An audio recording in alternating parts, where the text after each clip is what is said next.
तो कैसे हैं आप लोग। आज हम लोग 10th क्लास यूपी बोर्ड के थर्ड चैप्टर द गंगा के बारे में बात करने वाले हैं, जिसको लिखा है इंडिया के first prime minister Pandit Jawaharlal Nehru ने। इनका लाइफ स्पान 1889 से लेकर 1964 तक। जैसा कि हम लोग जानते हैं कि पंडित जी का जन्म इलाहाबाद में हुआ था। इलाहाबाद जो कि गंगा नदी के किनारे बसा हुआ है, इस वजह से गंगा नदी से पंडित जी का बहुत ही अगाध प्रेम था, यानी कि बहुत डीप लव था उन गंगा के लिए पंडित जी के दिल में। और इसीलिए अपनी विल यानी कि अपनी वसीयत में वो बताते हैं कि उनके मरने के बाद उनका क्या करना है, उनकी राख का क्या करना है। और वो चीज़ दिखाती है कि पंडित जी का गंगा के प्रति कितना प्रेम है। तो लेट्स स्टार्ट द चैप्टर।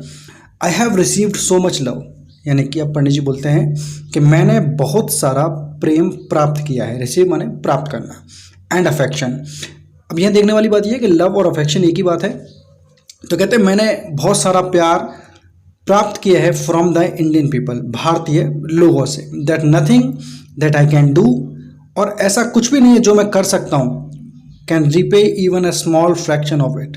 जिससे कि रीपे मतलब होता है चुकाना, और फ्रैक्शन मतलब उसका हिस्सा। तो यानी कि जो प्रेम पंडित जी को मिला है भारत के लोगों से, ऐसा कुछ भी नहीं है जो कि वो कर सकें उस मामले में, और जिससे कि उस प्रेम का कुछ बदला चुकाया जा सके। एंड इंडीड, और कहते हैं वास्तव में there can be no repayment, कोई भी चुकाव नहीं हो सकता है, मतलब चुका नहीं सकते, ऑफ सो प्रीशियस थिंग, बहुत ही कीमती चीज़ एज अफेक्शन, यानी कि प्रेम जैसी कीमती चीज़ को हम उसका बदला नहीं चुका सकते। मैनी हैव बीन एडमायर, कई लोगों ने प्रशंसा किया। एडमायर माने प्रशंसा करना। Some have been reward, reward यहाँ पर रहेगा सम्मानित किया जाने से, तो कई लोगों ने सम्मानित किया है। But the affection of all classes of the Indian people has come to me in such abundant measure that I have been overwhelmed by it। तो कहते हैं लेकिन जो प्रेम मुझे भारत की सभी क्लासेस से, यानी कि कोई भी जाति हो, कोई भी धर्म हो, उन सब से जो प्यार मुझे मिला है, मेरे पास तक जो आया है, वो प्रचुर मात्रा में है। एबेंडेंट मेजर मतलब प्रचुर मात्रा में आया है, बहुत सारा आया है। That I have been overwhelmed by it, और इससे मैं बहुत ज़्यादा खुश हूँ। ओवरवेल्म्ड मतलब बहुत ज़्यादा प्रसन्न होना। आई कैन ओनली एक्सप्रेस, और मैं सिर्फ इतना ही कह सकता हूँ, the hope that in the remaining years, और इस उम्मीद में मैं सिर्फ इतना ही कह सकता हूँ कि जो बाकी के सालें मेरी रह गई हैं, आई मे लिव, जितना कि मैं जीऊँगा, आई शैल नॉट बी अनवर्दी, यानी कि मैं अयोग्य ना हो जाऊँ कहीं, ऑफ माई पीपल, अपने लोगों का, एंड देयर अफेक्शन, यानी कि मैं जितना भी अब बाकी की ज़िंदगी जीऊँ, उसमें मेरे देश के जो लोग हैं उन लोगों का और उनके प्यार का मैं कहीं अयोग्य ना हो जाऊँ, यानी कि वो लोग मुझे प्यार करना बंद ना कर दें। आगे बोलते हैं to my innumerable comrades and colleagues I owe an even deeper depth of gratitude. अब कहते हैं कि मेरे जो असंख्य साथी और साथ में काम करने वाले लोग थे, मैं उनका ऋणी हूँ, उनके लिए बहुत ही गहराई तक ऋणी हूँ, उनकी कृतज्ञता का।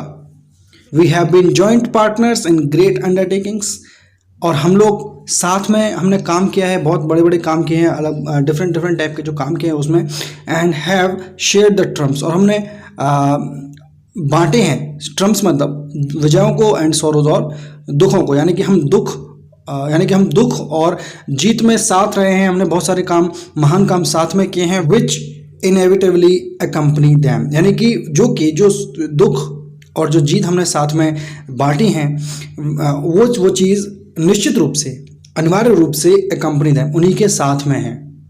अगला कहते हैं कि व्हेन आई डाई, कि जब भी मैं मरूं, I should like my body to be cremated, मैं चाहूँगा कि मेरी बॉडी जो है, मेरे शरीर को दाह संस्कार किया जाए, यानी कि शमशान में ले जाकर उसको जलाया जाए। If I die in a foreign country, यदि मैं विदेश में मरूं, my body should be cremated there, और मेरी जो बॉडी रहेगी, यानी मेरा शरीर रहेगा, वो वहीं पर उसका दाह संस्कार किया जाना चाहिए। एंड माई एशेज, और जो मेरे शरीर की राख बचेगी, सेंट टू इलाहाबाद, उसको इलाहाबाद भेज देना है। A small handful of these ashes, एक छोटी मुट्ठी भर ये राख, should be thrown in the Ganga, Ganga में फेंक देनी चाहिए।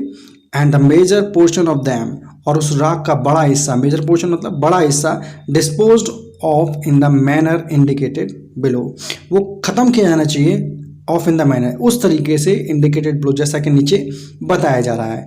No part of this should be retained और प्रिजर्व्ड, यानी कि कहते हैं कि इस मेरी राख का कोई भी हिस्सा ना तो रिटेन किया जाए, ना प्रिजर्व किया जाए, यानी कि बचाया ना जाए। ऐसा ना हो कि आप लोग इसको बचा के रख लें कि ये पंडित जवाहरलाल नेहरू की अस्थियों की राख है, ऐसा नहीं होना है। तो बताते हैं, my desire to have a handful of my ashes thrown in the Ganga at Allahabad.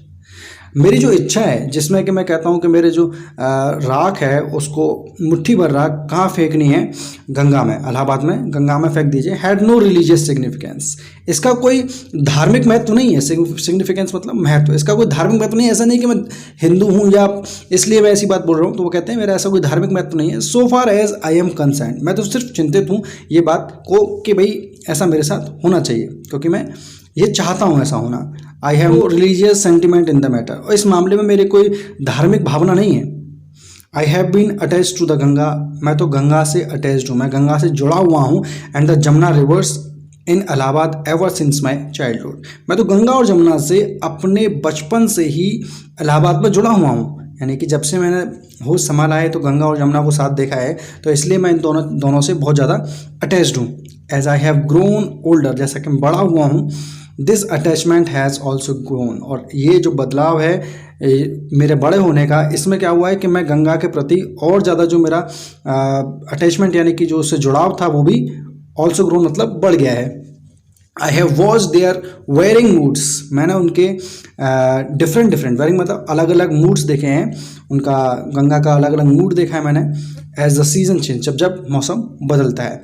And have often thought of the history, और कभी कभी मैं क्या करता हूँ, इतिहास के बारे में भी सोचता हूँ। And myth and tradition and song and story, उन झूठी बातों के बारे में और अपने ट्रेडिशन के बारे में, जो हमारा ट्रेडिशन रहता है, कल्चर है, उसके बारे में, जो रीति रिवाज है हमारे, और सॉन्ग गानों के बारे में और कहानियाँ। यानी कि इससे गंगा से जुड़े हुए जो भी हमारे ट्रेडिशन है, हमारे गाने हैं, जो झूठ उसके बारे में बोला जाता है, कई बातें बनाई जाती हैं, उसके बारे में जो इतिहास है, उसके बारे में जो कहानी है, वो सब मैं कभी कभी सोचता हूँ। That have become attach to them through the long ages, जो कि ये सारी की सारी चीज़ें इन दोनों से यानी गंगा जमुना से जुड़ गई हैं बहुत लंबे समय से। Become part of their flowing water, और वे जब क्या हो गए हैं, उनके बहते हुए पानी का हिस्सा बन गई। यानी कि ये सारी चीज़ें जब कहते हैं पंडित जी के ये सारी चीज़ें हैं कि उनके बारे में जो मिथ खाए जाते हैं या ट्रेडिशन है, गाने हैं, स्टोरी हैं, ये सब क्या हो गया, उनके बहते हुए पानी का एक हिस्सा बन गई हैं। कई सालों से उनके साथ ये स्टोरी जुड़ी हुई है, तो ये सब उन्हीं का हिस्सा बन गए हैं। The next is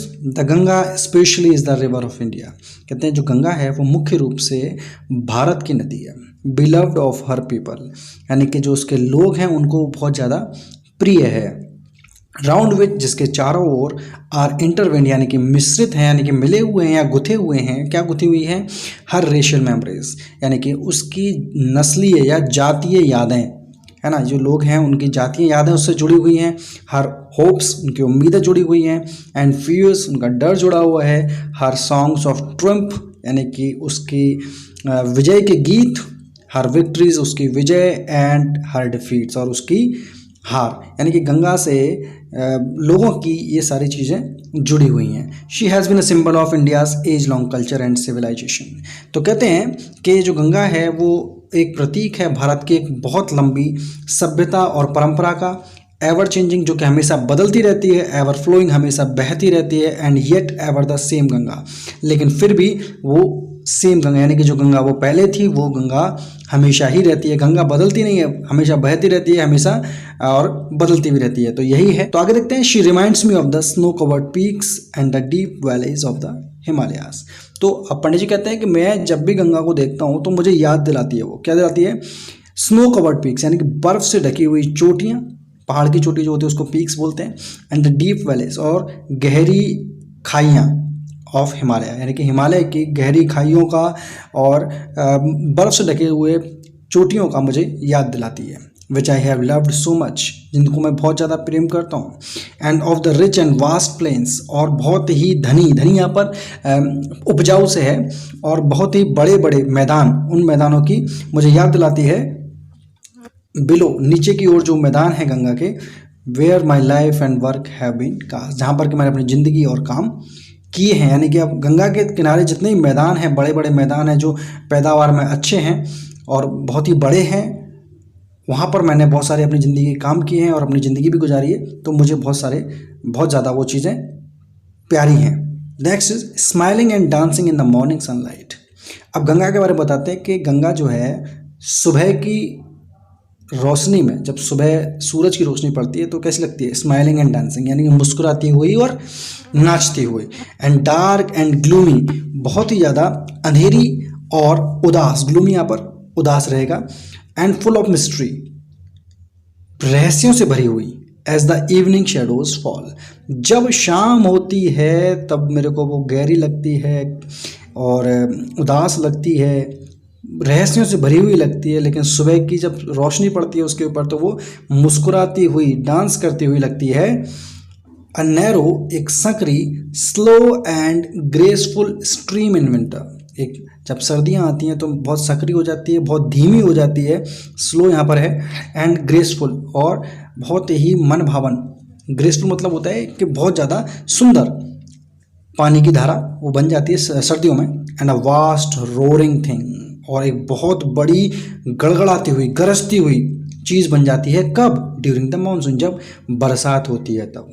broad बॉसम्ड, broad बॉसम्ड होता है आपका चौड़े सीने वाला, जिसका सीना चौड़ा होता है वो ब्रॉड बॉसम्स बोलते हैं। तो सर्दियों में तो कैसी हो जाती है, वो बिल्कुल सक्रिय हो जाती है, धीमी हो जाती है और बहुत ही ज़्यादा शानदार हो जाती है, ग्रेसफुल हो जाती है। लेकिन बहुत ही भयानक, बड़ी और गरजने वाली चीज़ बन जाती है कब? मानसून होता है तब, यानी कि बरसात होती है तब। ब्रॉड बॉसम यानी कि चौड़े सीने वाली, ऑलमोस्ट एज द सी, जैसा कि मानो समुद्र हो, and with something of the sea's power, और कुछ कुछ उसमें समुद्र की ताकत भी आ गई हो, टू डिस्ट्रॉय, नष्ट कर देने की। Ganga has been to me, और गंगा मेरे लिए क्या है? अ सिंबल, एक प्रतीक है, एंड मेमोरी, और एक याद है, of the past of India, और भारत के इतिहास की एक याद है और एक सिंबल यानी कि एक प्रतीक है। Running in to the present, जो कि अभी वर्तमान में भी चल रही है, and flowing on to the great ocean of the future, और बहती जा रही लगातार महान महासागर में, महान महासागर के लिए, किसके? भविष्य के महासागर के लिए। यानी कि जो गंगा है वो भारत के अतीत का प्रतीक है, जो कि वर्तमान में भी बह रही है और भविष्य में भी बहती रहेगी, ऐसा पंडित जी बोलते हैं। सो द लास्ट, एंड दो I have discarded much of past tradition and custom, यद्यपि मैंने अलग कर दिया है, मैं अलग हो गया हूँ मच ऑफ पास्ट ट्रेडिशन, यानी भारत के बहुत सारे पुराने ट्रेडिशन एंड कस्टम, यानी कि पुराने रीति रिवाजों से, एंड एन एंजियस, और मैं चिंतित हो गया हूँ that India should rid herself, कि भारत को भी अपने आप को मुक्त कर देना चाहिए। रिड हरसेल्फ मतलब मुक्त कर देना चाहिए, ऑफ ऑल शैकल्स, सभी जंजीरों से, दैट बाइंड, जो कि बांधती हैं, एंड कंस्ट्रेन, और उसको कैद करती हैं, एंड डिवाइडर पीपल, और उसके लोगों को बांटती हैं, and suppress vast number of them, और उनके जो बहुत बड़ी संख्या है लोगों की उसको सकरा कर देती हैं। यानी कि अगर सभी लोग एक जैसे होंगे तो उनके नंबर से ज़्यादा होंगे, लेकिन सभी लोग जो आपस में बढ़ जाते हैं तो वो उनको सकरा कर देती हैं, यानी कि कम कर देती हैं। एंड प्रिवेंट, और रोकती हैं, the free development of the body and the spirit, यानी कि शरीर और आत्मा के मुक्त विकास को रोकती हैं। तो आई सीक ऑल दिस, मैं सीख माना होता है वैसे ढूंढना, लेकिन यहाँ पर हम बोलेंगे कि यद्यपि मैं ये सब चाहता हूँ, यट फिर भी आई डू नॉट विश, मैं ये नहीं चाहता कि to cut myself off, कि मैं अपने आप को बिल्कुल अलग कर दूँ फ्रॉम दैट पास्ट कंप्लीटली, यानी कि भारत के भूतकाल से मैं पूर्ण रूप से अपने आप को अलग नहीं करना चाहता हूँ। आई एम प्राउड, कि मैं गर्व महसूस करता हूँ of that great inheritance that has been, जो भी मुझे विरासत में चीज़ें मिली हैं, महान विरासत में चीज़ें मिली हैं, मैं उस पर गौरवान्वित महसूस करता हूँ। एंड इज़, और है मुझे गौरव इस बात पर कि हम सभी का है वो, एंड आवर्स, यानी कि हम सभी का है। एंड आई एम, और मैं इस बात को लेकर कॉन्शियस, बहुत ज़्यादा सचेत हूँ, दैट आई टू, के मैं भी, लाइक ऑल ऑफ अस, के हम सब की तरह, एम अ लिंक, के एक कड़ी हूँ, इन द अनब्रोकन चेन, उस ना टूटने वाली चेन का, which goes back to the dawn of history, यानी कि इतिहास की सुबह में वो चीज़ जाती है, वो चेन जाती है, उसका मैं ना टूटने वाला, उस ना टूटने वाली चेन का मैं हिस्सा हूँ, उसका एक कड़ी हूँ, in the immemorial past of India. Immemorial past of India यानी कि याद भी नहीं आता, इतना पुराना इतिहास है भारत का, उस पुराने इतिहास की तरफ ले जाने वाली चेन का, ना टूटने वाली चेन का मैं हिस्सा हूँ। इस बात से मुझे बहुत ज़्यादा गर्व महसूस होता है। That chain I would not break, और उस चेन को मैं तोड़ूंगा नहीं। For I treasure it and seek inspiration from it, उसको मैं संभाल के रखूंगा। And seek inspiration from it, और उससे प्रेरणा लूंगा। इंस्पिरेशन मतलब प्रेरणा। तो कहते हैं and as witness of this desire of mind, मैंने कि मेरी इच्छा के गवाह के रूप में, and as my last homage to India's cultural inheritance, और भारत के सांस्कृतिक, कल्चरल मतलब सांस्कृतिक इनहेरिटेंस, विरासत के रूप में जो मेरी श्रद्धांजलि है, इस सब के रूप में I am making this request, मैं आपको एक रिक्वेस्ट यानी कि विनती कर रहा हूँ, that a handful of my ashes, और मेरी मुट्ठी भर के जो मेरी राख रहेगी, thrown into the Ganga at Allahabad, और उसको कहाँ फेंकना है? गंगा में फेंकना है। कहाँ पर? इलाहाबाद में। To be carried to the great ocean, जो कि कहाँ ले जाने के लिए रहेगी? महान महासागर में।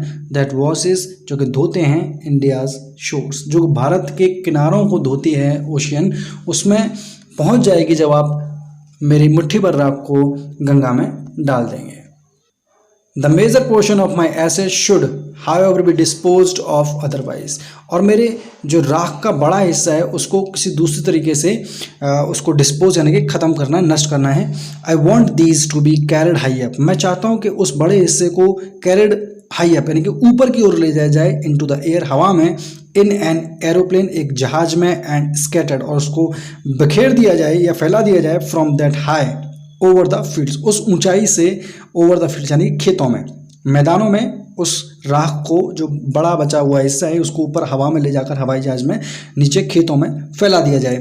Where the peasants of India toil, यानी कि जहाँ पर भारत के किसान हैं, पीजेंट्स मतलब किसान हैं, टॉयल यानी कि बहुत मेहनत करते, टॉयल मतलब hard work, so that they might mingle with the dust and soil of India. तो इससे क्या होगा कि जब ऊपर से वो स्टाफ को डाल दिया जाएगा तो मिंगल मतलब मिल जाएगी, किससे? Dust and soil of India, यानी भारत की मिट्टी और धूल से मिल जाएगी, and become an indistinguishable part of India, और भारत का कभी ना अलग होने वाला हिस्सा बन जाएगी। I have written this will, मैंने ये जो इच्छा पत्र लिखा है, विल एंड टेस्टामेंट एक ही बात होता है, इच्छा पत्र। तो मैंने ये इच्छा पत्र लिखा है, कहाँ लिखा है? इन न्यू दिल्ली, नई दिल्ली में लिखा है, ऑन द 21 ऑफ जून, यानी कि 21 जून को लिखा है, इन द ईयर 1954 यानी 1954 में। तो गाइस इस चैप्टर में हमने देखा कि पंडित जी का इंडिया के प्रति कितना प्रेम था और गंगा के प्रति कितना प्रेम था, कि वो चाहते थे कि मेरी एक मुट्ठी भर राख गंगा में डाल दिया, जिससे कि वो बहकर समुद्र में चली जाए, जो समुद्र भारत के चरणों को, उनके किनारों को धोता है, और बड़ा हिस्सा जो उनकी राख का था उसको बोलते हैं कि ये भारत के खेतों में डाल दिया जाए, जिससे कि ये भारत का एक अभिन्न हिस्सा, कभी ना अलग होने वाला हिस्सा बन जाए। तो यार बस आज के लिए बस इतना ही। आप नीचे सब्सक्राइब वाला बटन देख रहे हैं, आप उस पर गंगा जल छिड़किए या कभी ना टूटने वाली चेन फेंक के मारिए, मुझे नहीं मालूम, सब्सक्राइब जाना चाहिए। Thank you.